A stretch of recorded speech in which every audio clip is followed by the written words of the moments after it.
By the way, I just want you to know the reason that I will always remember that your greeting is, hello everybody, I am Atheenon, is that one very, very tipsy stream that you did that one time that I will never ever forget because it was a beautiful, beautiful thing.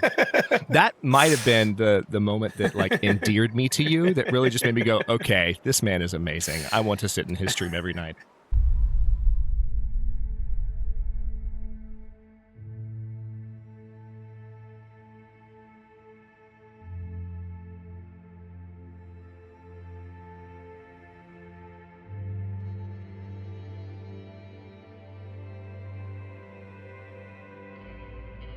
Holy crap. No. Back up. I've got to get the energy right. This is the update we've only waited for like 6 months. Oh my God. The Errant Pilgrim update has finally dropped. The patch list is absolutely just mind-numbingly amazing, and I cannot wait to talk to you guys about it. Hey there, Legion. This is Hadrian. And hey, guys, I'm Atheenon. Where did you come from, sir? I'm just right here with you, sir. Oh, it's like we've been talking for 5 minutes before the beginning of this. Yeah, you know. So just for those of you who don't know that Atheenon and I hang out, Atheenon is probably the most regular and most prolific, on top of that, long dark streamer over on Twitch. And he and I have been hanging out on his channel for the past couple of months. I've posted about it in the community tab a number of times. And I think it's pretty much been almost as long as I've been hanging out with you, right? That I've kind of had this wild hair, like, hey, we should, next time there's an update, we should like do a thing. Yeah. Like, I feel like it's been almost the entire time, because quick story time for those of you who don't know Atheenon, because he's an amazing man. And like, we've had a great time just kind of interacting with each other's communities and such. I think it was like 7 or 8 months ago when you stream a game for a while in YouTube or Twitch, you know, when you're just playing and creating content for, and you're familiar with this as well, you know, in your own way. When you're streaming content for a particular game and it's like part of your wheelhouse and you do it all the time, you notice out of your peripheral vision when someone else kind of steps into your living room. And it's not that it's totally my living room specifically, we all share it, but you notice when someone new kind of enters the space and is making themselves known. And I had seen Atheenon a number of times, and even Hinterland and Raphael had retweeted him, I think, a couple of times. I was like, oh, okay, this guy's actually seems to be keeping it up. But streamers, as we all know, come and go all the time, right? So then, totally. There was one particular stream that where Atheenon may or may not have had a lot to drink, or a little bit to drink. And by the way, a little bit, yes. He drinks to moderation, but it was the most adorable thing I've ever seen. And I just quickly started hanging out as frequently as I could with that particular community. And you got in on the tipsy ath stream. Oh yeah, that was a little tipsy that night. That was what snagged me for sure. But after that, I think, again, really quickly, we started talking about this. Well, why don't we just talk about it? And see, this is how, routine you are. You like to come home from work and you like to stream. And that's just that you have a routine to it. You do it every night. Your viewers are accustomed to it. And it's amazing. And you're so fixed on that. And I think it's an admirable thing that you almost, at first, it's not that you didn't like the idea, but you resisted for a while. But then I get over fixed on things very easily, Hadrian. Yeah, I get overly fixed and I get set in my ways because I am an old man. So no. You're a young soul. You're a young soul. But over time, I wore you down, and I think just it's become more and more exciting as a prospect, especially as these teasers, have started to come out. That we just sit down and kind of have a chat about this. So. We are recording this. I'm not sure when exactly the video is going to come out. Obviously, I'll edit it as quickly as possible. I need to have some video to back up this this lovely little vocal montage that we're doing right now with the two of us. But well, you're free to use any of my clips you want. So sweet. I'll use your clips. I'll use my clips, and then we'll just We'll just hodgepodge stuff together and make it look like a professional video. So what we have, though, in front of us. I'll leave that up to you. Yeah, I'll take care of the editing. Just send you a copy and be like, here you go, dude. So I have the notes, and Atheenon took some notes today too, because we're how excited are we about this? Oh God, I'm like a giddy 12-year-old girl waiting for Backstreet Boys to come to town, or whatever the new boy band. I was going to say NSYNC, because Justin Timberlake, but you know. I think I'm One right there with you. Direction, whichever Okay, one it is, okay. whatever one my daughter was into. Yeah. Okay, there you go. Dropping some modern references there. Anyway, so we have our notes pulled up in front of us because we are giddy little school children right now. And I figured that we would just talk about this update, not only as, people who are as excited about it as players of the game, but as longtime streamers of the game and as people who have really different gameplay approaches. Because you, sir, have 5 or 6 times the amount of gameplay hours in the Long Dark that I do. You play to a level of perfection. Not that you're a perfectionist. I don't think that's accurate, but like you play to a level of skill and to a level of nuance in terms of the systems of the game that I frankly don't even aspire to. And it's very impressive. So I think this could be an interesting kind of discussion between our differing perspectives on the game. Not that they're radically different, but just we have some very different experiences, but at the same time, a lot of overlap in audience. So without further ado, the main thing to this entire update has been the Bleak Inlet. Yes, the Bleak Inlet, which surprisingly is in a completely different spot than I think I heard anybody predict. I mean, everybody was talking about Timberwolf Mountain and Pleasant Valley Coastal Highway, Desolation Point Coastal Highway, Desolation Point, Pleasant Valley. And it appears between the ravine and Forlorn Muskeg, which was a huge shocker. That was nothing. Nobody expected that at all. Yeah, and I think it might be the first time, correct me if I'm wrong, I mean, it's certainly a minority in the game, if not the very first time. It's the first time that an entrance to a new zone, has appeared from an existing transition zone between two spaces. Yep. Because we don't think of Raven Falls as its own zone, even though it technically is, because it's the space between Mystery Lake and Coastal Highway. I always call that one of the 3 connector zones. You have that one, you have Winding River, and you have Crumbling Highway. Yep. And those have always just been there between those major zones. And this is the first time that they've actually added a new zone in that connects to an existing connector zone. So that it's very interesting. Right. And for those of you who haven't seen the video yet, I'm sure you watched it by the time you saw us posting a video about it. So you've probably already seen it by now. But if you've somehow managed to skip that, the way that it works is when you are in the ravine, there's the Broken Railroad Bridge, not to be confused with Broken Railroad, the zone, but there's the curved railroad bridge that you have to teeter across. That's definitely never given anyone anxiety ever in the history of the Long Dark. No, never. No, never had anything bad. Never had anything bad happen on that bridge. No, you haven't fallen ever, have you, Atheenon? I did actually once, and it traumatized me so much I still get scared crossing that damn bridge. I know. I may or may not have heard you talking about that last night, so I specifically decided to rib you about that just now. Sorry, buddy. All right. Gee, thanks. Yeah. It's just love. It's just love. So so there's that bridge, but then if you keep going as if you were going to Coastal Highway, there is the straight railroad bridge, and there is now evidently somewhere in that space, possibly even on either side of the teetering bridge, the curved one, there is now a way down into the bottom of the ravine. Well, and what I've seen is you actually have to go down into the ravine, and that actually leads to the new zone. The place where they already have a rope, where you already have to find a rope and get down into the ravine, where you find the flare gun and the stem. And then there's that little cave with the deer outside that you can sleep in. Yep. Just past that, they've now opened that up, and you can because it's normally covered by the logs. Like there's just this huge collapsed kind of blocked off area, and I hadn't even thought about that. That had not occurred to me. So in the shot that they put in the video, you see the bottom of the railroad bridge, and you just kind of assume that there's some way to kind of Skyrim your way down. They actually have connected it to that area that you can already access. Beautiful, which is very cool, and I guess that leads to the plateau in the new zone. There's like 2 levels to the new zone. Yeah, I have to brag on Hinterland for a bit too, because that just speaks to their planning ability. I feel like to a certain extent, they probably have known for a while that they wanted to have something attached to that space. And so they Yes. have spots in zones. And in a way, we can probably go out looking for these if you don't already know where they are by heart, because you've played this game for 3,500 hours. But like, it's ridiculous. But like, just a few hours. Just a few, just a smidge more than me. But you probably know, a lot of people probably know where they are. But like, there's these spots where it's clear, like, okay, that's going to go somewhere one day.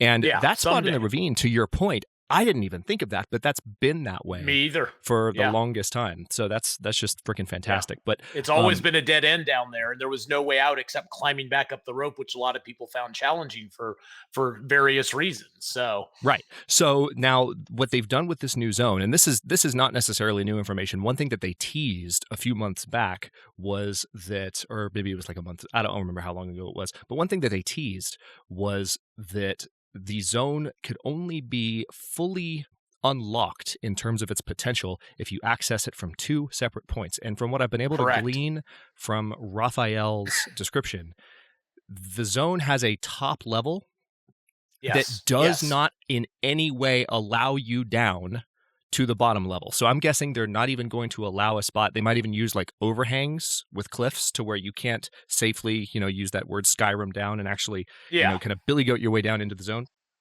You can't do that. That's what I'm assuming as well. Yes. Yeah. So there's an area that you can access, and that is called the plateau, and that's what you access from the point that we've been talking about. But then, if you wouldn't mind explaining, I think you mentioned it a moment ago, but you can also access it from where?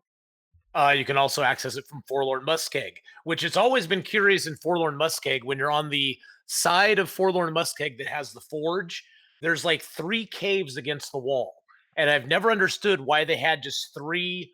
Again, this sort of goes to the whole idea of Hinterland kind of planning ahead. Yep. I've never understood why they had 3 just random caves scattered against a wall in very close proximity to each other, actually. I mean, you can go to all 3 caves in a 10-minute walk. And so this really, and the way I've seen this new zone positioned on the map, because I was in Shardul's channel a little bit earlier, and he was just showing the map and stuff, it appears that one of those caves most likely is the new access point into the lower tier of the Bleak Inlet. Okay, that's fantastic. Yeah, I wasn't even aware that too was something that was already in the game. So that's just really cool. So what they've added with Bleak Inlet, so there are the 2 areas to access, and when you get into the bottom area, it's more of a coastal type region, very similar to Desolation Point in its appearance, in that not only is there a lighthouse at one point, it's a broken lighthouse. Yes, so it looks like it has an open roof from what I've seen, so it might provide some shelter, like shelter from the wind, but not from the cold. Well, from the video, you can see that it has like an open door, so it doesn't look like it's a transition lighthouse where you actually have to transition zone into it. It looks like it's just a lighthouse you can walk into, and like you said, it may provide some wind shelter or a possibility that you can make a fire in it and kind of hunker down in it if it's bad weather. I'll bet you there's a stove. Definitely. I'll bet you anything there's a stove. Not that there's any point, too, because by the time this comes out, people will have been to the zone and they'll be able to answer for themselves. But there's probably something in that particular region. Most likely, yeah. The interesting thing also about that lower area of the zone, it appears that the lower areas, from what I saw in the video, it's mainly dominated by water, by frozen over water. And I have a feeling you're going to see weak ice in this area again, sort of like what we see in Forlorn Muskeg, where you can actually fall through, because it said the only way to get to the cannery, which looks like it's like on its own little island in the middle of this cove, is over a bridge. So it's going to be interesting to see how that all plays out. Yeah, the video states that it's a large cove of open ocean in the center of the zone. So it's in the middle, right smack in the middle. You don't have to go find the cannery. Not only is the cannery massive, so you'll know it when you freaking see it, but it's in the middle of the zone. So it's not off to a corner somewhere. Even when you think of Desolation Point, the industrial area of that zone, the whaling station, is off to one end of the zone. And there's not much beyond it. So this is central. And like you said, there's a bridge stretching to the industrial area. So yeah, I'm with you. I think there's going to be some environmental hazard in the form of, the same kind of thing we see at Forlorn Muskeg all the time.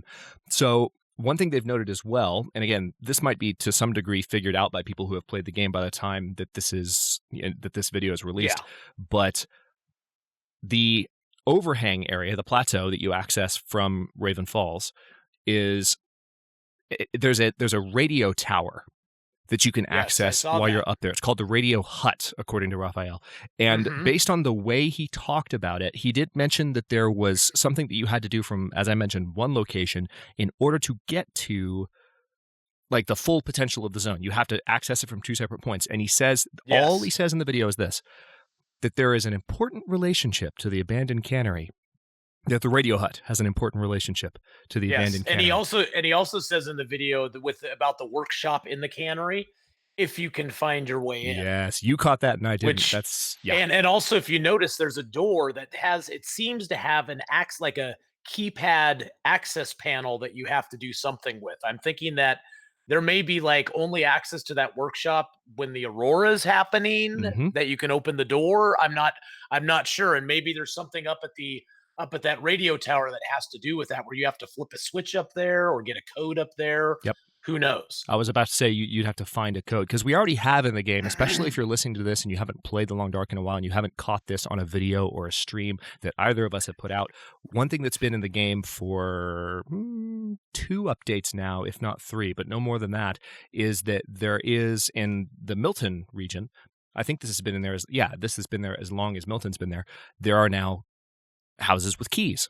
So you have to find a key in the world and then get into the house. Otherwise, you're not getting into that house, which before that, that was never, ever, ever, ever, ever a thing. So having a code is like the next iteration on that system and kind of a puzzle-like gameplay. And it's a really interesting dynamic, isn't it? Because for the first time, we really do have what appears to be a kind of environmental puzzle in the sandbox of The Long Dark. Yeah, and they never really had that before. Yeah, it's far and away like the biggest puzzle and the most intricate access-related thing that you have to do in order to survive and scavenge a particular region in the Long Dark. You really do have to unlock it using some complex series of events, which is, as you said, unprecedented for the Long Dark. So because before this, really, like you were saying, the only things we've had are in Milton, where you have to have a crowbar to get into the garage or into the gas station, and you have to have that key to get into the farmhouse in Milton. And those were sort of like the only things they've had in the game so far that you had to go find some sort of access to access a building. So yeah, absolutely. So that mainly, there's a few other things in the zone itself. There's a watchtower as well. So it does seem there's a traditional Long Dark watchtower somewhere in the zone. I would guess from what I saw that it's more on the plateau level, so like higher. I would be guessing that's where it's at too. I think the radio tower as well as the watchtower are up high on the plateau, and the lighthouse and that. Well, we know the cannery's down below, but I think the lighthouse is probably down below as well. Right. So so that's as far as the visual content of the zone. And of course, there's new mechanics. For those of you waiting for us to talk about those, we'll get to those in like 5 seconds. Yeah. But one more little detail about this Bleak Inlet zone in the form of wildlife. Oh, yes. The new Timberwolves. The new Timberwolves are in the zone. Now, you haven't played story mode that much, and neither have I, correct? I played all the way through chapter 3. The Timberwolves in chapter 3 were rather a challenge. I tried every weapon against them, and the most effective was the revolver, because it just had the act of, even if you missed them, it kind of scared them a little bit. Yeah. The bow was very, very ineffective. Just because they move so fast and they tend to circle and then charge at you, and you just have to time it just perfectly, which I think is kind of, if they only allow us to have the bow in Interloper, it's going to make this zone a really tough zone to go to, with a high probability of you dying. Yeah, exactly. And I think that's part of the reason they've only added, and just to be clear about this, the Timberwolves only exist in this zone. They have added for Timberwolves right now. For right now, and that's that's specified in the video. But for this particular update, December 2019 and the foreseeable future, Timberwolves will only exist in this zone. But as you described, for anyone who hasn't played story mode, or maybe is getting back into the Long Dark, was waiting for a survival mode update, because there are definitely lots of purists. The Long Dark has been a sandbox game a lot longer than it's been a narrative story-based game, even though people were so excited to the point of ridiculousness over story mode. Let's not go there, shall we? Let's not go there. Let's not touch that territory. But for those who maybe haven't played with the Timberwolves yet, essentially the Timberwolves travel in packs of 3, and they have a morale can be up system. to 5. It's up to 5? Okay. Oh, they can be up to 5, yes. Yeah, that's how little I've touched story mode. I didn't play all the way through it myself. Timberwolves can be in packs of 3 to 5. Generally, you see Oh my them. God. I saw them in story mode in packs of 4. The only upside to the packs is that once you kill one of them in the pack, if you see that pack again, it doesn't like respawn another Timberwolf. So if you have a pack of 5 and you kill a wolf, the next time you see that pack, it'll be down to 4. And I don't know about the respawn of the Timberwolves. Say if you kill off a whole pack, if they respawn. Yeah, I would think if they respawn, they would respawn as a pack. Yeah, but that's not confirmed. That's pure conjecture. I don't think until you kill the whole pack will they actually respawn, which may be one slight positive out of the whole thing. Yeah, slight positive. But they have basically a morale system, and it's literally a bar that appears on the screen. So you can see, it tells you how many wolves there are in the pack too, right? There's actually a number that says this is how many. So even if you can physically see them all, or especially if you can't, the game will tell you, okay, you've got a pack of apparently up to 5 Timberwolves that are following you, and they will circle you. They don't behave like normal wolves. They can charge you, and they don't always just attack you and jump on you like the wolves that we're accustomed to. Sometimes they just take little bites of you and keep circling you. It's terrifying. And that's the thing is, unless you're standing right in their way, they tend to just run by you and take a little nip at you. Yep. And they can ruin clothing. They can ruin your health. I never really saw them ruin any equipment, but I suppose that's possible since, that is a possibility as well. But they do have a tendency just to circle. One will charge in, give you a little nip, and keep on going. And so they can just nip away at your health over and over again until you break their morale and make them run away. And the way to defeat Timberwolves is, as you said, to actually break their morale. Yes, you can kill them all, but the real objective with a pack of Timberwolves is to actually reduce their morale to the point that they are frightened and run away. It's the exact same as we're accustomed to doing with wolves, but there's 3 of them, and their morale is a group measurement. It's how they feel kind of as a collective. Sort of like and it tends to be that once you kill one of them, that immediately breaks their morale. Yep. Yeah, I remember the one time I ran into him. I ran into one, and the others, or I killed one, and the other 2 scurried off. But I never saw more than 3, so that's only slightly terrifying. So that's the quick and dirty. Are we forgetting anything about Timberwolves? We are forgetting one thing about wildlife is the return of Fluffy. Oh yes, that was not mentioned in the video, was it? And where is Fluffy going to be if they return her? I have a feeling Fluffy is going to be in the new fish cannery. That's just I have nothing to base that on other than just a very bad feeling that Fluffy is going to return in the cannery. And to access it, that may be part of if you can find your way in and survive Fluffy, you can access the cannery. But I don't know if that's true or not. Yeah. I find it, to an extent, it's the community that has given specific names to wolves that are in specific places. So Fluffy was originally, for those of you who are not aware, this is the wolf that existed in Carter Hydro for the longest time, in the dam and Mystery Lake. But even back when there was just one zone in the game, this wolf was an interior wolf. It was the only interior wolf in the game, and she was affectionately dubbed Fluffy. And the thing about this is that I don't know to what extent when the development team talks about Fluffy, they mean, and this speaks to your point, that they mean specifically a wolf in Carter Hydro. So again, to your point, they are using the term Fluffy, which to us means, the wolf in the dam is coming back, or at least to some of us it might translate to that, but to them it might just mean an interior wolf, even though there are others. There's one that we call Scruffy, and that's in Desolation Point, and then there's your community, I believe, has deemed the one in Hush River Valley. Hush River? Yeah, and what's its name? We've deemed that one sketchy, because that wolf is very sketchy, because you go in there and Sketchy will run into walls and just like get stuck in a wall. Sketchy will do all sorts of weird things. Sometimes Sketchy will be absolutely invisible and attack you out of a wall. So sketchy wolf is very sketchy. You never know what you're going to get with sketchy wolf is sketchy indeed. Yeah. Yes. Yeah, that's I used your term and gave you credit, I believe, multiple times as we were hunting for sketchy. Evidently, what happened if you in this final episode that I did, by the way, just so you know, because this is hilarious, is I was looking for sketchy. I was like, well, let's conclude the series. Okay. I've got my 100 days. Let's conclude it by finding and fighting sketchy, because there's a wolf somewhere in a cave. I know there is, but evidently sketchy doesn't spawn all the time, I guess. No. So I found finally what I thought was Sketchy's cave, because I had already been through one ice cave and I found a second, and then I walked through it and I'd already gotten my 100 days and I was done, and I was like, well, I don't see Sketchy, and I kind of felt like it was time to end the series. And then I was told after the fact, much to my relief, that was in fact Sketchy's cave. She just wasn't there. Oh. Yeah, Sketchy is not. That's the other thing that's sketchy about Sketchy is not always up. Sketchy, it just has this weird way of despawning and respawning that makes, I've never found a pattern for it yet. It just randomly, if you zone in there, sometimes Sketchy's up, sometimes Sketchy's not. Right.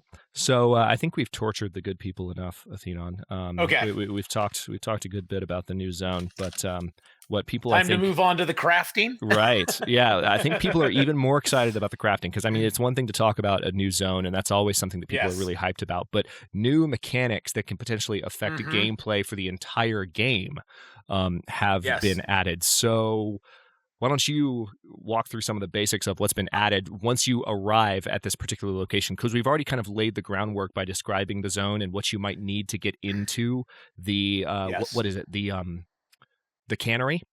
So the cannery, yes. If you get in, what do you find? Well, once you get into the cannery and you get into the actual, what they're calling the workshop, which is inside the cannery, which I have a feeling is going to be its own special little place. Yep. Inside there are two new crafting stations. There's a ammo workbench and there's a milling machine. Mm-hmm.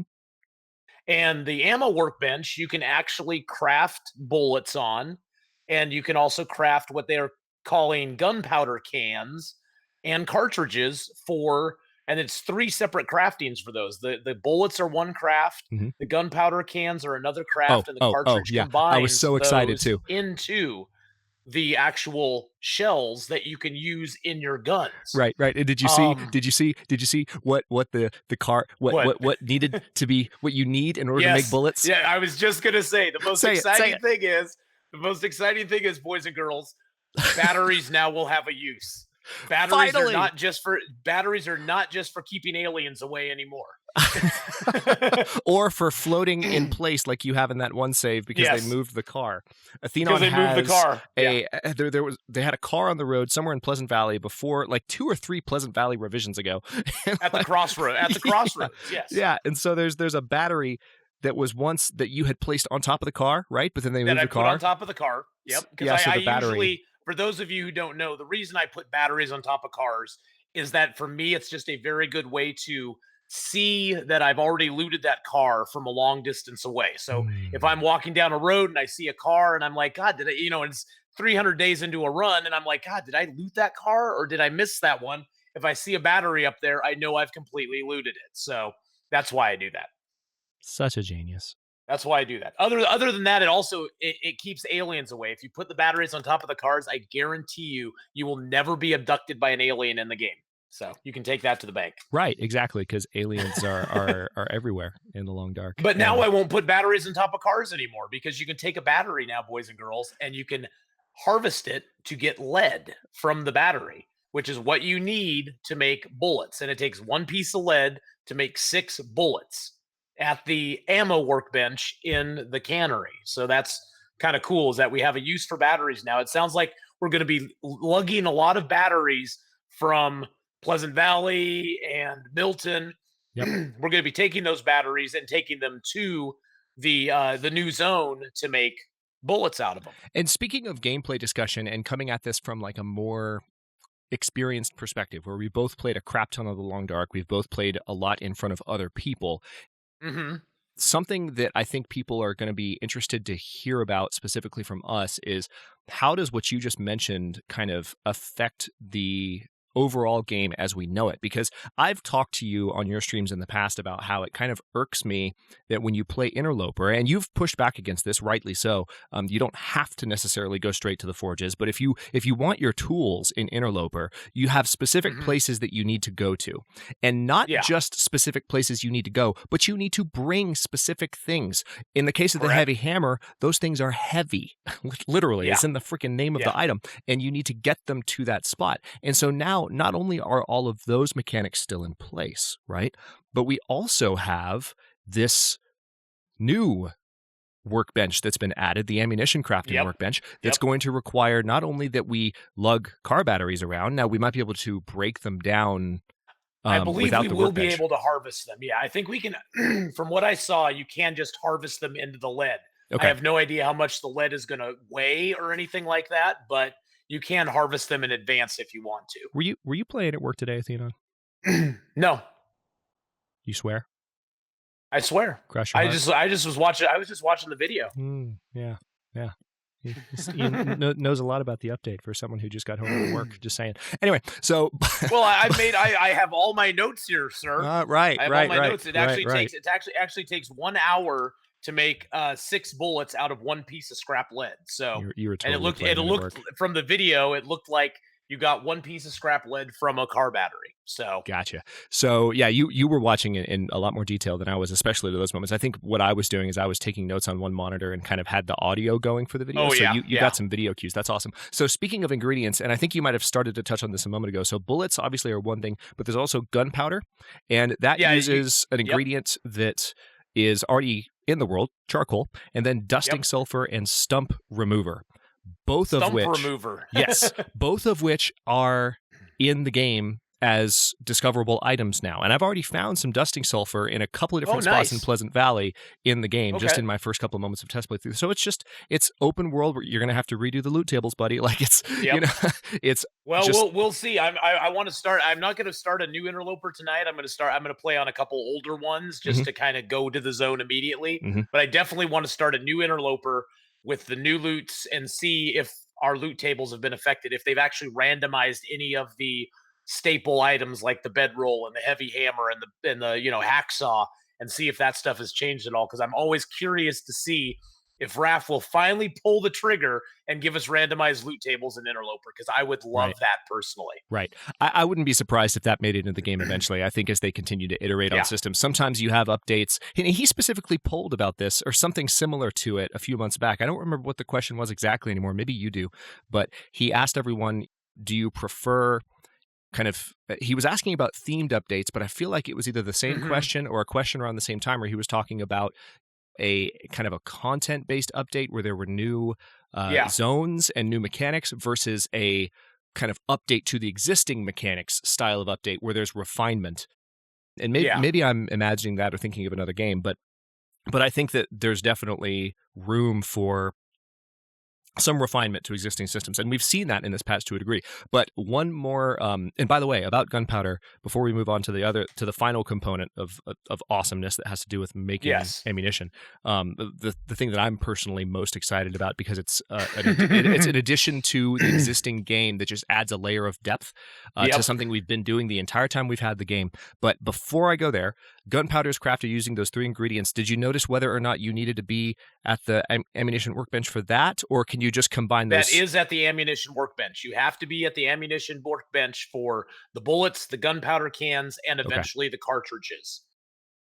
Yeah, and just as a quick note, the cartridges for the gun. Yeah, just as a quick note for everyone listening, as authoritatively as Atheenon and or myself talk about these changes, we are just seeing these patch notes for the first time. I have only played for like 15 minutes. He has not played at all. He's talking to me instead. I don't know why you do this, but there's always a chance that one thing or another that one or both of us say might be slightly off, but we're just trying to react and have the most genuine kind of discussion we can have about an exciting new update to the game. So, speaking of excitement, the final component that you need, you might be thinking, okay, well, you've got bullets, you've got gunpowder, but you need a casing. Finally, in the long dark, for revolvers and rifles. The coolest thing. Oh, sorry. Go ahead. No, it's fine. Yeah, no. See, we're getting so excited that we're just like, I want to say it. I want to explain it. So, damn it. All right. So, you say it. You say it. Okay. Adrian. Okay. Sorry, I got to catch my breath. It's Deep amazing. breath. So, yes. No. Any cartridge that you now fire in a revolver or a rifle will actually eject a shell casing from the firearm, just the way you would expect. And you have to remember to pick them up. You don't have to pick them up, but if you want to make ammunition later, you better. And those 3 components together, the bullets that you get from car batteries, the gunpowder that you get from combining those 3 ingredients, one of which is charcoal, which we already have, and then the 2 new ones, and then the shell casings from the rifle or revolver are then combined into new ammunition. But there's more. Because there is, in addition to all of this, there is a skill as you would expect, for gunsmithing. Yes. And this is associated with a skill book, but tell the people what happens when you make ammunition at the lower levels of gunsmithing skill at. Well, at the lower levels of making cartridges, when your gunsmithing skill is low, you're going to make very poor cartridges, Really? which gives them a chance of misfiring when you shoot them, which means that you'll shoot it, but nothing will And you'll just happen. hear a clink. It'll make a big well, it from the video, it actually seemed to make a Yep. noise. It actually, like, the gunpowder went off, but nothing got actually shot. Nothing was ejected So, in any way, shape, or form from the yes. firearm in any out of any part of the Yeah. device. Other than I'm assuming you'll get your spent shell casing back You better. if you remember to pick it up. But yeah, basically you have a misfire and you have a bad bullet. So that's going to be very interesting. I don't know how they're going to implement that in the game. If they're going to give like different shell cartridges, different percentages of quality, sort of like how your arrows wear down over time. Mhm. You know, when you're really low, maybe you're going to only make a 33% cartridge. I'm not sure how that's going to work, but it's going to be interesting to see how it's implemented. Do you think that, and this speaking of conjecture and things that might not be true to the actual update, just pulling this out of just pure speculation, do you think it's possible that a Yes. misfire would take a chunk out of a firearm's condition, requiring you to repair it more sooner? I have a feeling it's probably going to damage the firearm a little bit. Yeah. Yes. I think with the misfire, it may be something like where when you overcook food in a pot or a Right. can or overboil water, it loses 5%. I mean, I don't know if it'll be that much, but I have a feeling it will probably affect the quality of your weapon, which means that you'll need to go to the milling machine Yep. and repair your weapons a little bit more. And one very important distinction before I let you talk about the milling machine, because I can sense your energy. Yes. But one thing that we noted early on about this new building and these new mechanics is that in order to even get in, you might need an Aurora. But the ammunition workbench is not powered. I repeat, the ammunition workbench is not powered. However, the machine that Atheenon's about to talk about is powered, therefore requires an Aurora. Take it away. Yes, the new milling machine that they have in the game. It acts much like the rifle cleaning kits and the whetstones because but it repairs things to more percentage than using a whetstone or a rifle cleaning kit. Right. From what I saw in the video, it looks like you can fix the rifle, the revolver, hacksaw, hatchet, and hunting knife. Now I'm not sure if the improved or the improvised weapons, if you're able to repair those at the milling machine or not. But those 5 items were all on the milling machine's little crafting menu, basically. And it also said in the video that you can even repair broken rifles and revolvers on the milling machine as well, which I don't know if that extends to broken hacksaws, broken hatchets, or broken hunting knives. I'm not sure if that extends to those as well, but it did talk about repairing the rifle and the revolver, even if they were completely broken, you could repair them on the milling machine. Yeah.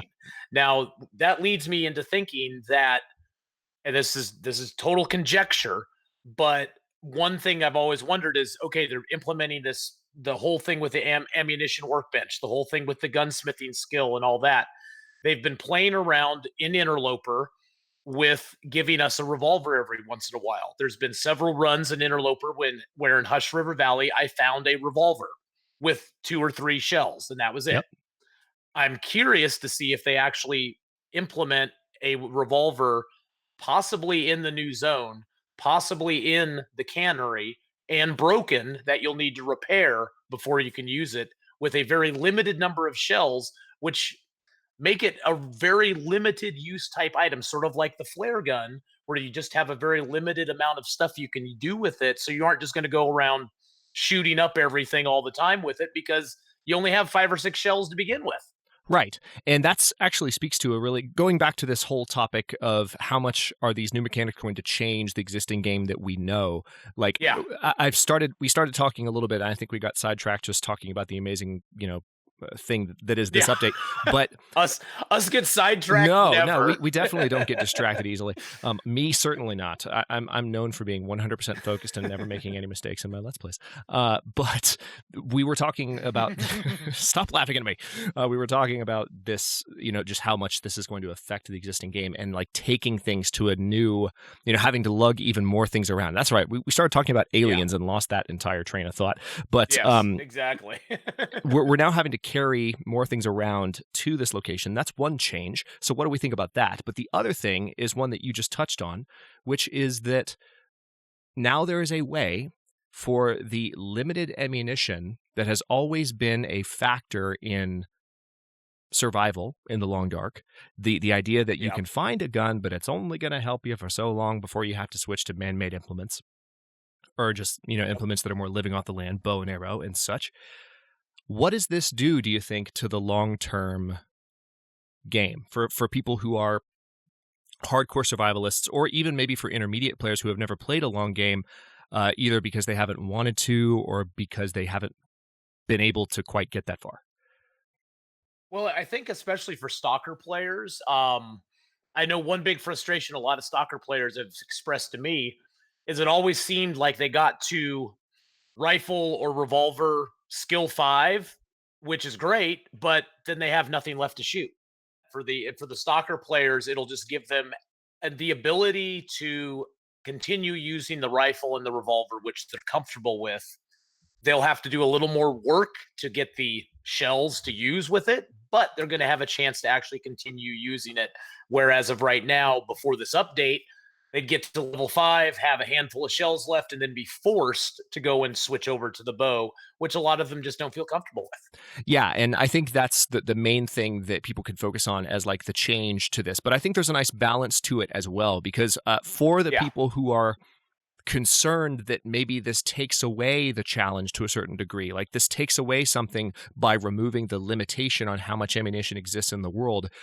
As I was saying earlier, before we got sidetracked by aliens, because that happens in the long dark, the thing about this new set of mechanics, especially, I mean, not only does it require you to take a lot of things and have a lot of materials to even do it in the first place, but you've got to lug all that stuff there, but you also have to access the zone in a specific way. And in a high level playthrough, especially Interloper, you're not doing that until you are freaking ready. So the thing is, you're not going to be going and making ammunition, I would imagine, until you are at least a couple of dozen days in. And that's that's if you're trying to get there.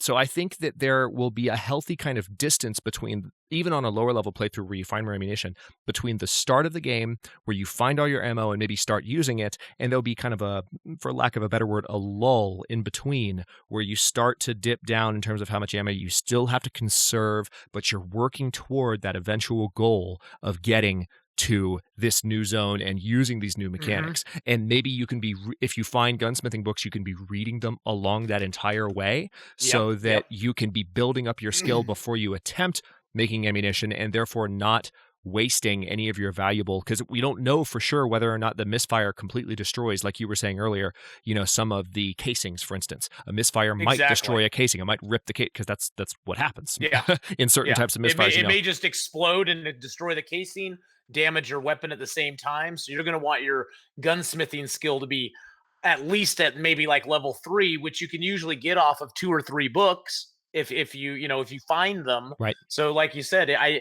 think even Raphael said that this is a zone that is intended to be played at it's a later stage kind of zone. It's almost like, because all the zones in the game at this point are pretty equal as far as danger.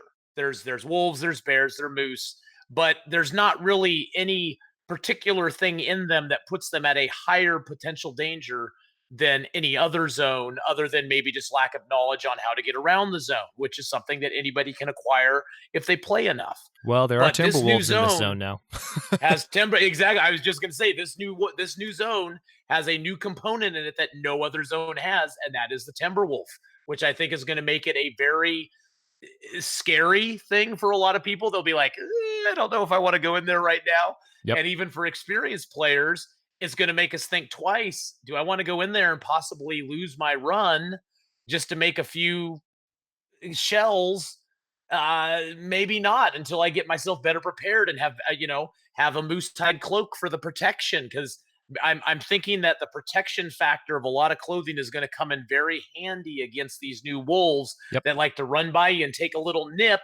And if you can get your protection up Just to a little nibble. 51%, They just want a little piece. yeah, You know. they just want a little nibble. They just want to Oh, right. taste you. It's sort of like Right. when a kitten's Over and playing over. with you and it takes a little bite. It's not meaning any harm, but it still hurts a little bit. Right. It reminds So- reminds me of that. Remember that scene in Gladiator back in the day where the senator's talking about that particular type of snake that lures its prey by allowing it to take little bites and like get closer and closer, and it's describing how it plays dead for so long until the prey is completely lulled into a false sense of security. Yeah, that's not exactly what the Timberwolves do, but it kind of makes me think about that. My crazy Sort of brain, like that. sort of, maybe loosely connected. Sort of there are Roman loosely togas. connected. I mean, it's easy to understand why I'm excited about it. So. All right, so did we just cover all the new mechanics? I think we did. I think we covered all the new mechanics. Two new mechanics we did not cover real quick. What's that? Well, one mechanic. The biggest one, I think, that a lot of people, and it's just a lifestyle type thing. Mhm. A lot of people are going to be very happy that you can now deconstruct snow shelters that are ruined, as well as old campfires, which a lot of people in my chat have always asked about. They're always like, man, I wish I could, if it's ruined, I wish I could take that snow shelter out of there to build a new one. Or, God, I wish I could just clean these fires up. It's going to be so great to be able to actually do that now. So you won't always have to go, okay, I have to deconstruct the shelter because by the time I get back here, it's going to be ruined. Right. And I won't be able to put down a new one. Right. So I think that's going to be a great thing. Yeah. No word on whether or not we will actually be able to kind of put a fire out and maybe get some wood out. I don't think that's necessarily what's been added in this update, but that's something that we've discussed as well. The ability to get wood back from a fire that hasn't burned it yet. When you've added a bunch of wood to a fire and then realized, oh crap, I didn't need to do that. I can't tell you how many times I've done that in any kind of survival mode playthrough, whether on YouTube or not, because first of all, you need a fire to be a certain temperature, but then by the time you've gotten it up to the right temperature, you then look at how long the fire is going to last, and you're kind of sitting there like, well, crap, like I don't need to be here that long. So like that's one of the more challenging aspects. But yeah, that's the other. It's you mentioned it as a mechanic, and I think you're right. I mean, it's kind of a minor mechanic, so it was included in the video as a quality of life change. But that is definitely like a new change to what you can or can't do, which counts as a mechanic. It's a new interaction that you have with existing campfires and snow shelters. And also, while we're talking about the stuff that was mentioned in quality of life, they've also done a number of little tiny tweaks to the game in terms of aurora lighting effects and bug fixes and performance improvements. And one of the things that happened here that wasn't mentioned in the video and is briefly mentioned in the change notes that were posted on the forums, but I went into the actual game and took a look at this. There are some new custom difficulty settings. I know I handle these a little bit more often than you do, but yes, you do. there are custom difficulty settings, of course, related to Timberwolf spawning and Timberwolf morale. So it's a Timberwolf spawn setting, the same as there is for every other type of wildlife. And then there is a setting to control how much your weapons or your blue flares affect their morale. So very nice. If you set it to high, which by the way is the default across all difficulty settings, then they will be maximally, as far as what's possible in the settings, responsive to the things that you try to do to scare them. But you can lower it and make Timberwolves more hardy. You can make them hardier in their morale, and that's only a little bit, incredibly terrifying. But that's one thing. There is also a setting now for birch bark tea and the ability to turn that off and on, and it appears to be turned on for all difficulty settings. But for players maybe who feel that birch bark tea is overpowered, I haven't necessarily seen any corners of the community where that particular point of feedback is loud or championed, but that doesn't mean it's invalid. I think if people don't want to have that ability and want to have a little bit more challenge, you can now turn off birch bark completely. So birch bark might exist as tinder, but you can't make tea. Well, I think maybe they mainly did that because because Dead Man has been a huge thing, and we got to speak about that as well. Oh yeah, but the Dead Man challenge has always been a big thing, and a lot of people thought the Dead Man challenge was ruined with birch bark tea being introduced in the game, because the whole concept behind the Dead Man challenge is you cannot get your condition back, except by using emergency stims. Yep. And with the introduction of birch bark tea, it basically makes Dead Man not easy, but it makes it a lot easier when you can drink 5 teas and over a space of 10 hours get back 30% condition. Yeah, So it breaks the challenge, really. Yes, it does break that challenge Dead Man. completely. And by the way, just for context, for those of you who might be listening who are not familiar with one or both of us, I have barely, and I know you are kind of in a similar camp. You don't play Dead Man all the time, and I've not a lot. No. You've described it as kind of try hardy, which I agree with you. That's your word. But, it is. It's a very try hardy mode of the game. It is, and I'm even more down that end of the spectrum, I think, than you are, in that I don't particularly enjoy gameplay experiences that are purely designed to punish you with all of the mechanics. That's another one of the reasons that Interloper can kind of rub me the wrong way sometimes, because you start to notice that you're in a game that is deliberately being hard. As opposed to having an experience. And so that's, it's to each their own, but I have, for that reason, I have barely touched Dead Man, and you've done it a little bit, but it can be very trying to do. But I definitely understand, the passion behind people who do want to play at the maximum level of challenge and at maximum level of skill and play the mechanics. It's a version of min-maxing that you would see in strategy games, where you have the minimum possible input for the maximum possible reward. You want to find the absolute best way to do everything. And so I didn't know what you just said, but that's a really good point, that the birch bark tea kind of breaks the challenge of Dead Man. Speaking of Dead Man, speaking of Dead Man, community has been so on fire for this challenge, or at least that particular portion of the community that loves that, that they inspired Hinterland to add a challenge that was itself inspired by the Dead Man challenge. It's kind of modeled after the Dead Man challenge, and it's called As the Dead Sleep. Now, yes, As the Dead Sleep. I'm interested in your thoughts on this, because this is more pure conjecture. We could boot it up right now and find out one way or the other what the result or what the situation is. But the way this is described is you play as a dying survivor. Now, what I don't know is whether or not the dying survivor is mortally wounded or terminally ill, or both.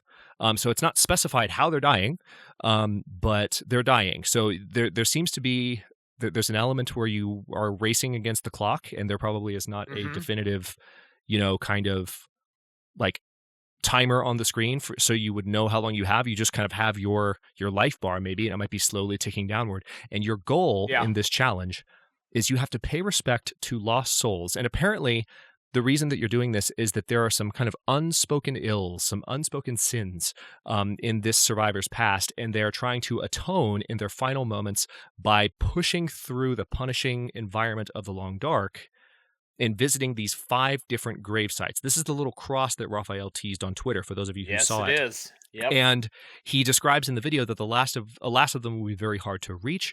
The difficulty of this mode, and this kind of made me smile when I saw it, because this reminds me of the code that I made for you, but the difficulty of this mode is based on Interloper, but with some additional twists for their highest rated challenge yet. So it's a challenge mode. It's not a difficulty setting for survival mode. It's a challenge. Just like, it's escaping me. What's the whiteout challenge? The whiteout. Or the hopeless rescue? What's the one with the bear?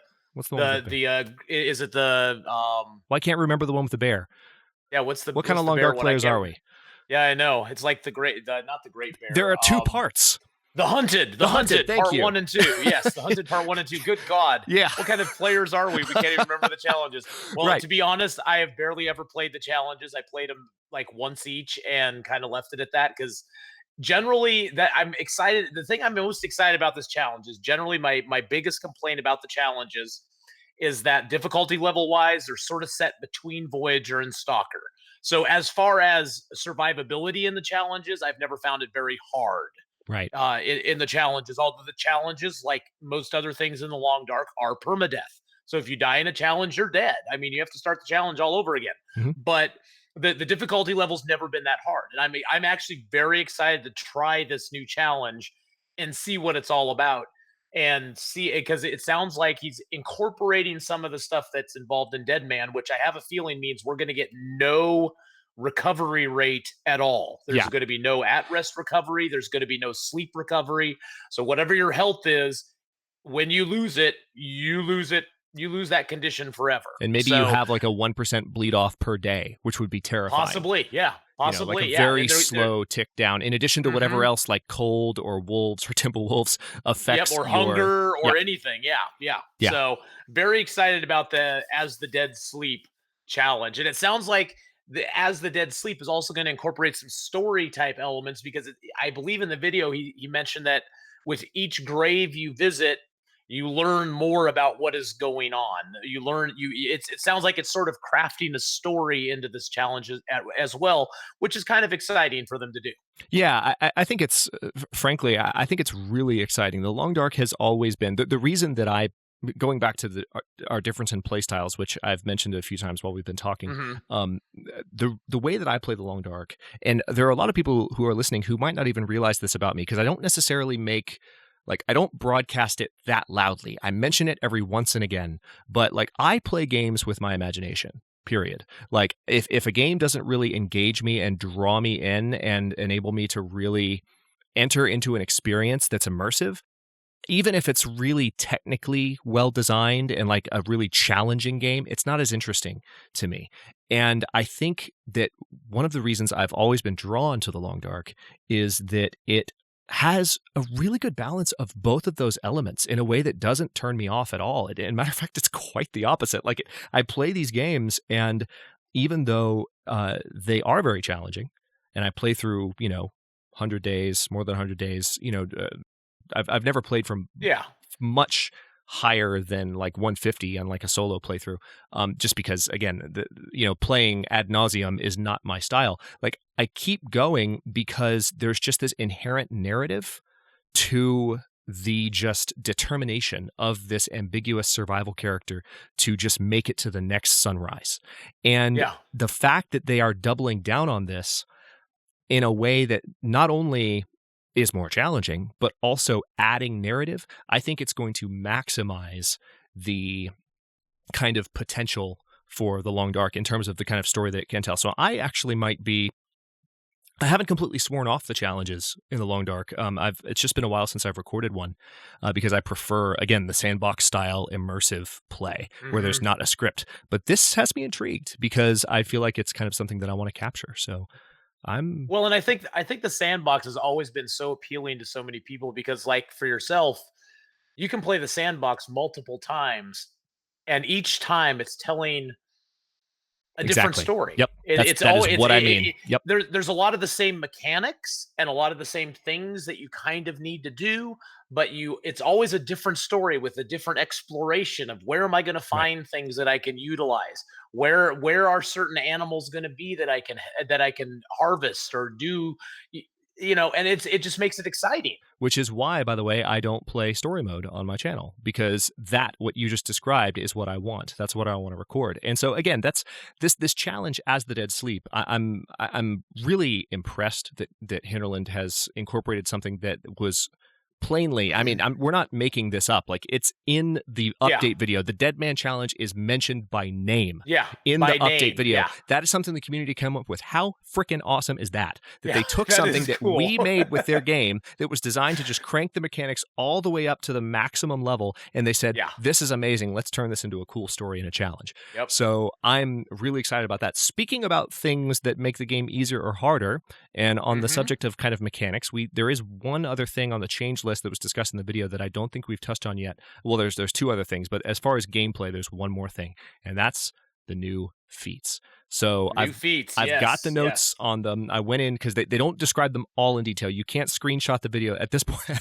At this point, I was paying attention to the video. I paused the video. Oh yeah. But Expert Trapper didn't show in the video, no, so I had to look it up. It did for a microsecond. I could never get it to pause on Expert Trapper. Believe me, I spent 5 minutes pausing and unpausing the video trying to trap that 1 microsecond that was on screen. I've got you right now. I'll do that one, then you do the other two. Okay. Expert Trapper. There's 3 new feats. Expert Trapper, you snare 100 rabbits. That's what you got to do. But then after that, snares are 100% more effective. For those of you who hate thinking in terms of percentage increase, that means snares are twice as effective as they were before. So all you have to do is, well, it is actually quite a lot of rabbits, but if you snare 100 rabbits, just leave a snare out like every day or every week when you play and just do it over time, you'll eventually get to a point where your snares are that much better, double the efficiency of catching rabbits. And then there's Blizzard Walker and Straight to the Heart. What do those do, buddy? Yes. Well, one final note on Expert Trapper, a really good place if you want to get that Pro tips. leveled up a little quicker is right behind the Trapper's Cabin there in Mystery Lake. That's exactly where I was thinking. If you set out 4 to 5 traps up there, I can guarantee you'll probably get 2 to 3 rabbits every night. Whenever I think about snares in the long dark, that's the spot that always appears in my mind. Me too. I don't even think it's. You articulated it in a way that I wouldn't have, but now that I'm thinking about it, it's like, yeah, that's precisely where I would go if I thought about it. So yeah, that's the one. That's a really good point. One final note on that. Yeah. So the Straight to the Heart feat is accomplished once you've drunk 100 and drunk, is that even a word? Once you have consumed 250 coffees, you get Straight to the Heart as an achievement, which gives you 25% longer on stims, energy drinks, and coffee.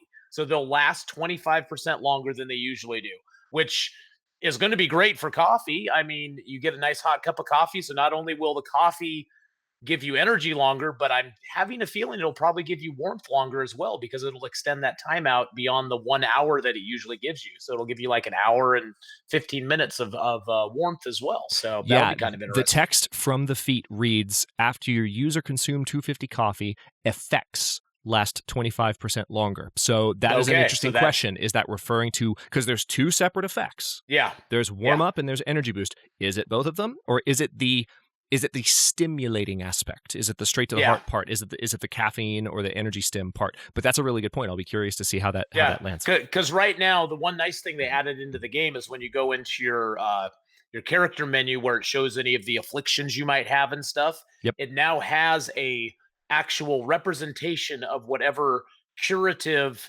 tea you have taken or coffee, and it actually gives you a timer on it. It says this is how long it's going to last. So I don't know if they're going to split that up into 2 separate bars, one for the warm-up effect and one for the coffee effect, because right now it's all in one bar. Yeah. And once it goes away, you lose the warm-up as well as the stimuli from the coffee. So it'll be interesting to see what that happens with that.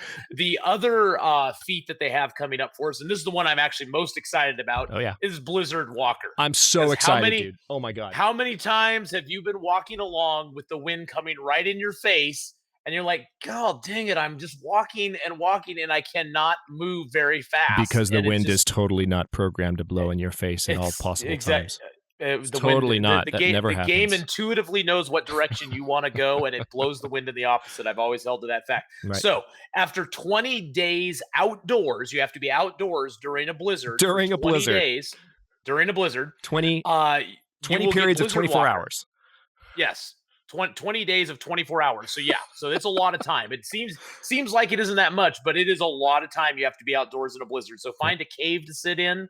That'll probably be your best bet, because that counts as outdoors even in caves. So if you get Blizzard Walker and you choose to use it, you now get a speed reduction for walking into the wind reduced by 25%. Atheenon. So basically it'll be great. I'm excited about that one. I got it. Oh yeah, I am too. You know from when you did that custom code that I gave you that I don't typically play with feats. Well, you might not know that, but you asked me. I didn't realize that. So and like this is the one that I might finally like go for and use, simply because it will reduce one little thing about the game that genuinely manages to piss me off. Much more than it should. I may actually switch up my 2 standard feats I take are Snow Walker and Cold Fusion. I may actually swap out Snow Walker for the Blizzard Walker feat once I get it. Yep.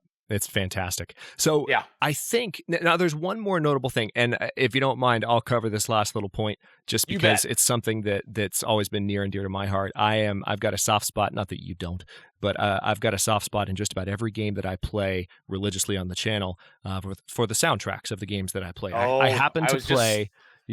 I was just looking at that note. I was like, we got to talk about the music. Yeah. I happen to play, and again, I'm not trying to take anything away from you. I mean, I'm sure you have a great ear yourself, but I happen to play just an array of games that I play a lot of Stellaris, I play The Long Dark, I play Frostpunk, Civilization. Like, I can't think of a game that I've played a lot on the channel that doesn't have really good music. And the Long Dark, many, just countless times, to the point where it's like, I don't even need to say it anymore because the people listening to this, especially to this point in the conversation, know this about me.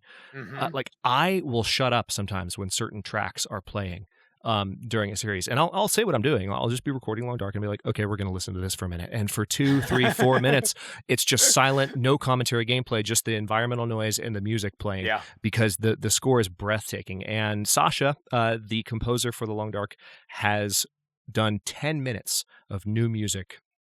Beautiful. So I haven't heard it. Actually, that's a lie. I started to hear it in a test playthrough about an hour and a half ago, but I was just dipping into the basement of the Pleasant Valley farmstead, so it stopped, and I was kind of happy about that because I wasn't quite ready for it for it at that particular moment. I wanted to immerse myself, but yeah, it's going to be. I'm always excited when they add new music to the game, and they've definitely mentioned that. Definitely. There's 2 other things I wanted to mention real quick that I'm excited about. And we've got a few little miscellaneous things. And my community members, surprise for you, I did mention, by the way, earlier that I would be talking to you in my community tab. And I said, hey, if there's anything that you can ask me that we don't happen to discuss over the course of our conversation, I will add it in at the end. So I have just a few things just to prompt some maybe conversation fodder for us before we wrap up. But yeah, a few more things from you. What do you have? Totally. The things I'm most excited about, and these are in the update notes, by the way, that you can find on the Hinterland forums. Oh, yeah. Adjusted depth wildlife carcasses can sink into the snow. Because we've been having a real problem with wildlife just falling over and dying and disappearing into a snowbank. So thank God they addressed that, as well as why ever would that bother you, Ath? Because I lose my arrows, and it really irks me badly to lose an arrow. Yeah. Spend all that time making that sucker. It doesn't frustrate you that much. It's horrible. I've seen it happen. You're fine. I'm sure you can. And hopefully these two things are related. It sounds like they have updated the wildlife pathfinding to better handle passing through gates, as well as not bumping into each other as often. So I hope that also improves their actual overall pathing, because I've been running into a lot of wolves, deer, bears, just running into walls and kind of getting stuck and just bouncing back and forth and back and forth. Yep. They get kind of caught in a loop that just is really annoying. Yep. So hopefully some of those gameplay issues that they've addressed now with this update we'll have to wait and see until I play later if I'm happy with it or not. Yeah, for sure. I mean, they also mentioned that wildlife pathfinding has been updated to better handle passing through gates. Ominous music in the background. Oh my god! Yes. Like, so that's going to be a little bit interesting to see, especially at, for instance, the dam. You know. Yep. There was Carter Hydro Dam, the gate there in Broken Railroad that leads that leads over that. Also, just the openings in the fences around some of the houses in Milton. There are multiple houses that are encircled by either wooden or metal pole fences that are broken down. And if wolves can find their way through those a little bit more easily, that could introduce some new challenges. So definitely, if you're newer to the Long Dark and you're hearing this, be on the lookout for that kind of shift. Is there anything else? As well as that Broken Railroad, that gate that's in front of the maintenance yard there. Yep. That's one that a lot of people forget about. For a long time, that gate was an actual physical barrier for the wolves. They could not come through that, and now they can. So just beware when you go into the maintenance yard. Oh my god, it's terrifying. Yeah. I'm looking through the change list, the actual forum-based change list that Raphael posted. Are you seeing anything else on here that caught your eye? I sent this to Atheenon right before we sat down to talk. He didn't know it existed, so we're both kind of looking at it for the first time. No, most of it's all Wintermute stuff, which doesn't really... Right. Yeah, not as concerned. One thing I'm just curious. I'm just curious if we're ever going to find the pistol in Hush River Valley anymore. I wonder if they've taken that out and now just have it in the new zone. I always had a sneaking suspicion when they put that pistol into some interloper spawns in Hush River Valley that this whole ammunition thing, they were gearing up for that. Just seeing how it would play out if you were provided a pistol with like four shells and that was it. So. Yeah. I think you're right. If they don't add that now, I think they will in the future for sure. A couple more things I'm seeing on the patch list, and this is worth talking about, especially because, again, this wasn't covered in the update video, so this might slip underneath a lot of players' radar. They fixed the issue that caused the revolver to display the incorrect weight when viewed in the backpack. I don't know how connected that issue is to the one that you might have noticed where when you pull out your gun, whether the revolver or especially the rifle, all of a sudden your encumbrance changes. That's I don't know if that's the same issue, but it seems like it might be connected. So maybe that will help with that. And then also, this is just a general point that's kind of worth celebrating. They've done, and they do this probably every patch, but just to mention it, they did mention that they fixed numerous areas.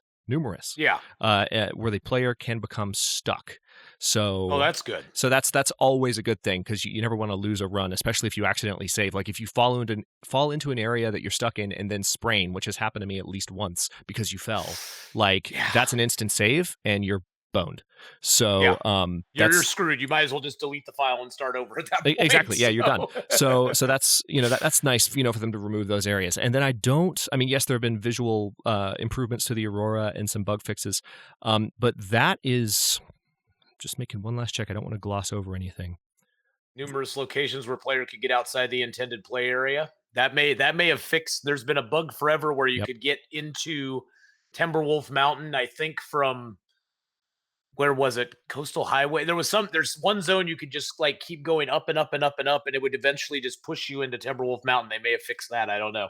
Okay. So with that being said, that's almost it, man. We've been talking for a while, and I'm going to be editing this for even longer. But I'm so sorry. I'll take care of that. No, dude, I'm excited. This is going to be fun. But I do have a few things. Let me take a moment to look at some of these, because they're good discussion fodder questions, so I can ask them, and then we can both kind of weigh in based on what people are saying. Let's see. I want to go to the ones that have the most likes first, because I specifically asked people to go in and like comments that they most wanted to see asked. Here's actually an interesting question right off the bat, because we've and I'm going to combine two questions here, because it's kind of the same question with a second little caveat. So the first part, and this I believe was also the first comment left when I opened up the thread.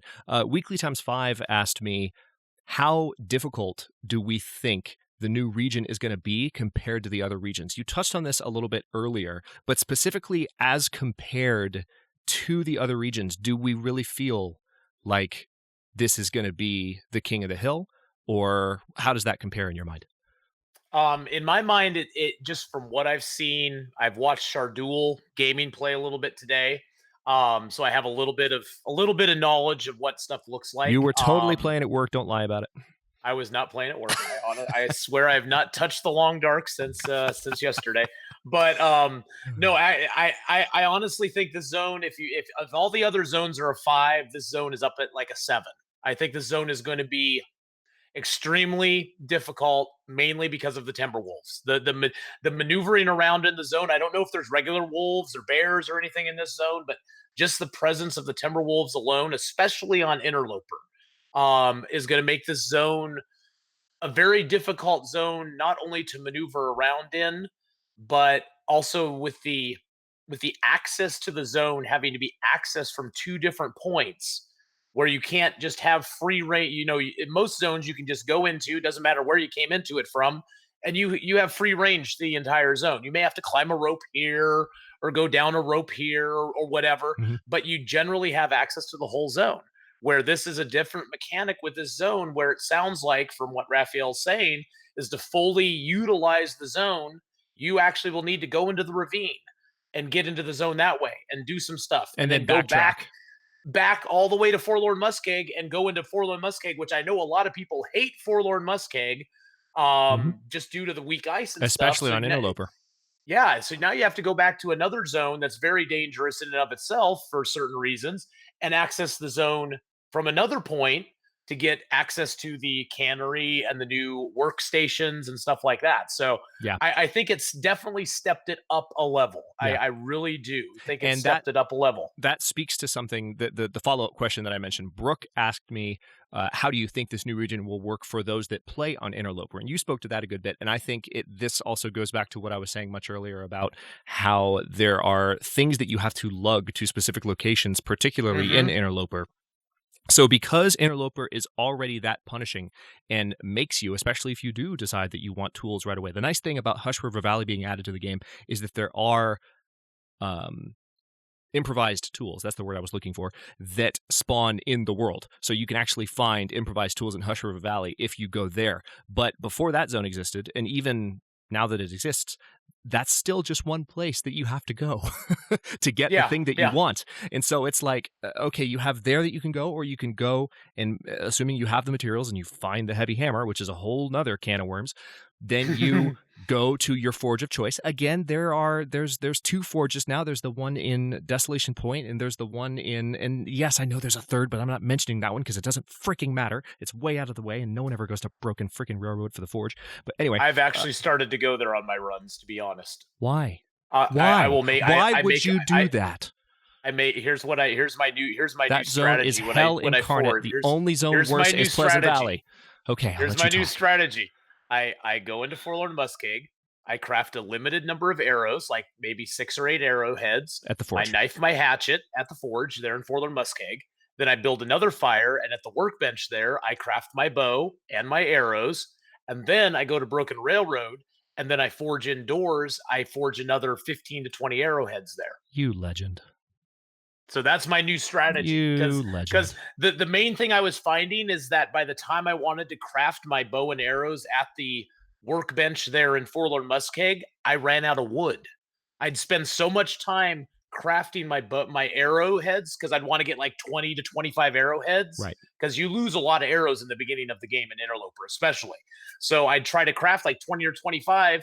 And then I'd go to craft my bow and arrows, and I'd be like, crap, I only have like 3 hours of firewood left. I can't even make a bow in that time. Yeah. So I think, Brooke, to answer your question, if you're Atheenon and you play Interloper, this doesn't affect your play style at all. You'll be fine. But I think the typical person who is even experienced in Interloper, or particularly those who are trying to like step up to Interloper, and how does this make Interloper even more of a challenge? You know, because the first time you play Interloper, even if you have Stalker down, it's a challenge. It catches you off guard. Interloper is like 10 times harder than Stalker is, just because of the lack of stuff that you even start with. I mean, in Stalker, you start with a bedroll, you start with matches, you start with a lot more basic equipment in Stalker. And in Interloper, they throw you naked into the woods with like 3-4 pieces of clothing on you and a tin can and say, have fun. Right. You know, so you really don't start with anything. I think the main thing that I see as a changer with this new zone is that I don't think a lot of players are going to choose to go there. Going back to your point of having to lug so much stuff around, I don't think a lot of players are going to choose to go there until they have the well-fed bonus and a moose hide satchel. Right. So that they're maxed out at 40 kilograms. Sorry, I use metric, everybody. I just don't use the imperial system because I although I am American, I don't use the imperial system. I know it's weird, but they're going to wait till they get that maximum carry capacity to go there in the first place, because you're going to have to lug so much stuff there. I mean, you're going to have to lug all the bullet making pieces. You're going to have to lug the lead. You're going to have to lug all those new little pieces of charcoal alone that you're going to have to lug there. Well, I guess you can get charcoal when you're there, but all that stuff that you're going to have to carry to that zone, not only carry it to the upper area, but also carry some down to the lower area. So you're going to be having to move around with a lot of weight on you to have your appropriate equipment to actually survive. So I think it's definitely going to be a later game. Yeah, I agree with you. Ultimately, that kind of leads me around to what I was thinking in terms of the question of how it's going to change Interloper. I don't think it's really going to change Interloper that much, because you're still going to go, and whether you're going to Hush River Valley or starting in Hush River Valley and getting your tools that way, or you're forging them, you're going to do a lot first before you go. Especially on Interloper, you're going to make sure you're maximally ready. It's certainly, I don't see Interloper players, and maybe something about the metagame will change this. Maybe we'll discover that there is some advantage to going quickly, but I cannot imagine what that would be right now, having not played it. I don't see Interloper players going sooner to, what's the damn new zone called? Bleak Inlet, that thing. Bleak Inlet, yes. I don't see them going to Bleak Inlet sooner than players of other difficulty levels. I think they're going to go later, relatively speaking, because of the amount of preparation required to go on Interloper. But speaking of something that you mentioned, and I think, believe it or not, we've covered pretty much everyone's questions as we talked. So those were the ones that really gave us some interesting fodder. I wanted to say one last thing about the new zone. Yep. I think the big game changer with the new zone, again, going back to a previous point, is the Timberwolves. One thing that I don't think we mentioned before is, and everybody needs to remember, Timberwolves are not afraid of fire. They are not like regular wolves. You can't light a fire and scare the Timberwolves away. Yep. So you have to be prepared to either fight them or avoid them, but there's no scaring them away.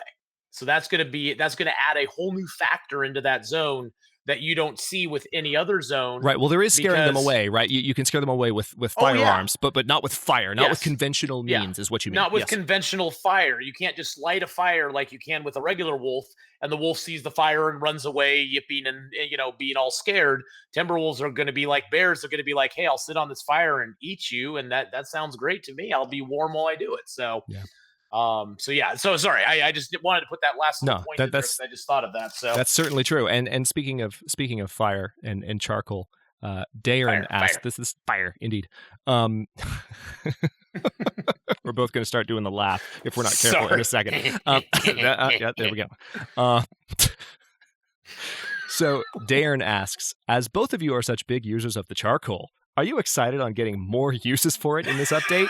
Hell yes. What a note to conclude on. Thank you for that question. I am really excited that there is a profound, and it really is a good use for charcoal because, I mean, just for the record, and I think you're maybe the same in this regard, you've been playing the Long Dark a long time too. The reason that I don't use charcoal is I've been playing the Long Dark for a long time before charcoal existed. I don't think in terms of needing to map, even though there are times that I admit in my Against All Odds series that I probably would have benefited from doing it after it was implemented. My brain just doesn't think that way because I learned to play the Long Dark without it.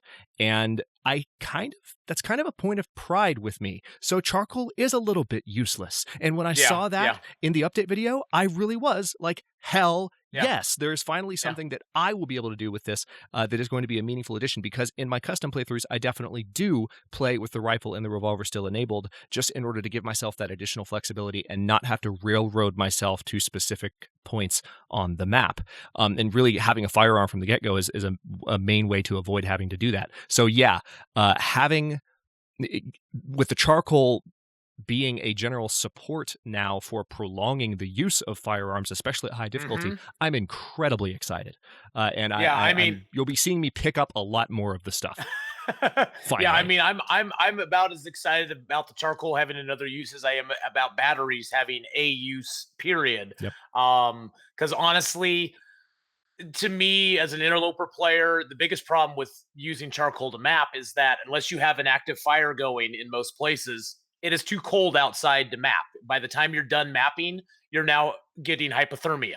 Yep. And so you have to map and then go get warm, and then map and go get warm. It's a very bad use of your time in the game for a couple of reasons, because honestly, the mapping is just kind of a goo-gaw in the game. It doesn't really do anything for you other than it makes a pretty map that doesn't really tell you where you are. Because once you get the whole map cleared out, if you map in the same place to try to find where you are, it doesn't really help you at all. There's not any mechanic in the sandbox like there is in the story mode, where if you open the map in story mode, it shows you where you are on the map and what direction you're facing.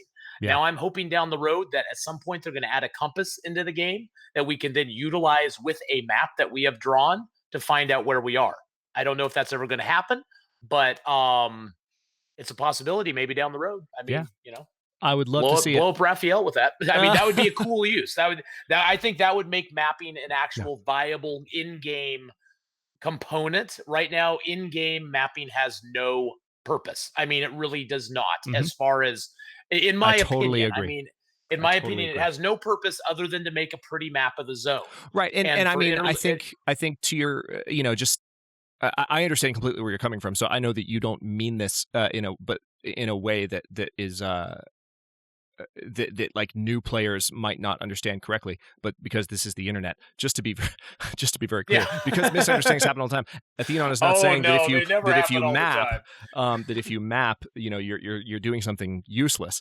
Certainly, if you're a newer player and you're trying to get your bearings in a zone that you know nothing about, that can come in pretty handy. But it is possible in the long dark, to your point and to mine, and this is one of the things that's beautiful about the game, to get your bearings without doing that, to learn a zone just by stumbling your way through it, and that's part of the thrill of the game. And so I think what you're really saying, and I would agree with this, is that it's not that there's nothing wrong. It's kind of like when I give the advice to people hey, don't jump right in on Interloper, even if you think you're hardcore. Like, play Stalker first and get good at it, then play Interloper so you can appreciate the change in difficulty level.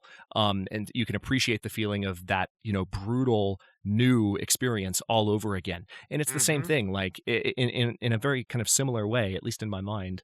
When you tell someone, you can map, you can learn how to play without using maps. It's not like you're saying you have to do it one way or the other, but there's a certain thrill that I think you get, from not using the charcoal and from just learning it intuitively using your own brain.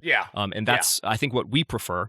But it's anyway. That's a long answer to Darren's question. But then again, Hadrian, I mean, I'll be the first one to admit, when I started playing this game, I referenced the Whiteberry maps quite a bit. I mean, there's still very good maps just for general reference, because it'd be like, okay, I know I'm at this general place. What's around here that I could possibly utilize? And I had no idea where I was going. So it's not like there's any shame in the game of doing it. And honestly, it's just like if somebody said, well, why are you lining up all your birch in a straight row? It does nothing game mechanic wise at all. So you're stupid for doing it. And to that, I'd reply, well, I like to have them all in a nice row, and some people like to have maps that are nice and clean and look beautiful in the game. You need to, the next time someone sincerely asks you that in your stream because you have a webcam. Sorry to rip you out of your element, by the way, and just make you use your voice. But that's because you have a webcam, you should just look straight into the webcam and lean as close to your microphone as you can get, and just say in the lowest voice you can muster, "Because it satisfies me." And just look like dead on at the camera. Like just wait for the response from your entire chat. I know a few people that would lose their mind if you did that. I'll tell you that right now. I think that's the thing, though, that I appreciate and love about the Long Dark more than anything. There is no wrong way to play this game. Nope. The only wrong way to do anything with the Long Dark is not to play it. Agreed. Whether it means you want to map things, whether it means you want to line up all your birch and your maple in a nice straight line and all your waters in a straight line on a shelf like I do, whether you want to just dump all your stuff in the middle of the floor and walk away and go, I don't care, it's going to be there when I get back. Whatever way you want to play it, whether you want to play it like you do, where you tell a story through the whole thing, or whether you want to just be goofy like I am and just run around and hope I don't die, whether you want to play it like Kimiota and be super technical about every angle you're taking on every single thing.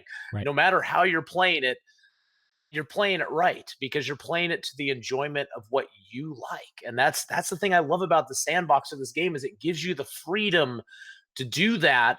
And sure, there's rules that we all have to follow within the game to survive, but how we approach those rules is what makes the community in this game so amazing, because we just have the opportunity to create what we want in our world. And I think that's what draws me to this game over and over again, is that it just gives me the freedom to do what I want. Some days it's like, hey, it's the third day of the game, let's go to the summit just for the heck of it, or hey, let's go over here just because we feel like doing it, or hey, let's wait here for 12 days and wait for a moose to spawn. That's the thing I love about the Long Dark, is that we have that freedom to just explore and experience the game in whatever way satisfies us, and there's no right or wrong way to do it. Atheenon, you beautiful human. I couldn't have said that better myself. And what a note to kind of end us on. As I joked a moment ago, I'm going to be editing for a while, and this turned into a bit of a podcast more so than just a casual chat, which is great actually, because that's a popular format right now. People love the long form chats. So I'm not going to take much out of this. I'm going to probably take some of the gobbledygook out, but for the most part, I want to let this stuff be just experienced as authentically as possible. So I look forward to sharing it with folks. But let me just take a moment as we conclude here to thank everyone so much, especially those of you who sat through the whole thing. And I'm, of course, if you don't know this dude, I'm going to be timestamping the crap out of this in the video so that people will be able to just see where the discussion on various points is. That's what I always do with long form talking and just patch coverage videos. But I really do appreciate everyone coming and watching and listening, really, to our thoughts on the video, because as I mentioned at the outset of this is an idea that I had months ago, and I was initially really excited about, managed to get this guy really excited about it too, to the point that ever since it was very clear that the update was coming, he and I have been messaging almost nonstop, like, what are we doing? What are we doing? What are we doing? It's not just me anymore. What are we doing? It's almost been you more than me, dude. It's almost been you going, what are we going to do? Like, so it's so nice. I have to say, man, it's so good to finally, we've had a conversation before, one-on-one, but this is just been such a long time in the making, and it's just been such a joy to just banter with you for a while about this update. And I just appreciate you for sitting down and talking to me and joining me on the channel for a little bit, and on your channel for that matter. But over on the YouTube, I appreciate the opportunity. It's been a pleasure and a joy, and hopefully, maybe in a few weeks, once we've sort of sussed out some of the actual real details of the game, maybe we could do it again and talk about what we've actually experienced and what we actually like and don't like. Who knows? Yeah, I would love that. We could just do a Hadrian and Atheenon bi-weekly chat. Yeah. Hey, let's not get people too excited now. We're going to have people up in arms if we don't do that now, Atheenon. But hey, that's true. Hey, listen, for those of you, edit that out. Yeah. Oh no, I'm leaving it in now. What are you going to do? So for those of you who are not familiar, twitch.tv/Atheenon, and that's ATHEENON. Of course, you can see it in the description of this video as well. You can check out, if you're not familiar with Atheenon, go check out his channel, give him a follow, give him a subscribe if you really feel like it. But I'll let you in a little bit of a secret. If you're nice and you hang out long enough in Atheenon's channel, you're probably going to get a subscription, because that's kind of how it works with these amazingly good people around there. And I'm not even afraid of stating the truth of that, because as you know, that's just the reality of your community. So yeah, just go in there, make a good impression, and enjoy hanging out, and good things might happen to you. Or good things will definitely happen to you. What am I saying? And will make you feel welcome more than anything. Oh, so. Yes, that's the thing, and that's one of the reasons I've enjoyed hanging out with you so much. But again, thank you to all of you so much for listening. I appreciate you very much, Legion, just for hanging out as you always do. And this has been the first time I've done any kind of collaborative work in a couple of years, and it's just an absolute joy and privilege to do it with you, my friends. So with that, I'm going to go ahead and sign us off. Again, if you guys have any further questions, feel free to leave them in the comments below. I will try to respond. Maybe Atheenon, when he gets a chance, can kind of pop in and respond on his own time. But as I mentioned early on in the stream, he keeps himself pretty in sync, and that's totally fine. So I'll answer for him when I can, but feel free to leave additional comments and questions down below, and I'll get to them when I can. Thanks for watching, and I'll see you guys next video.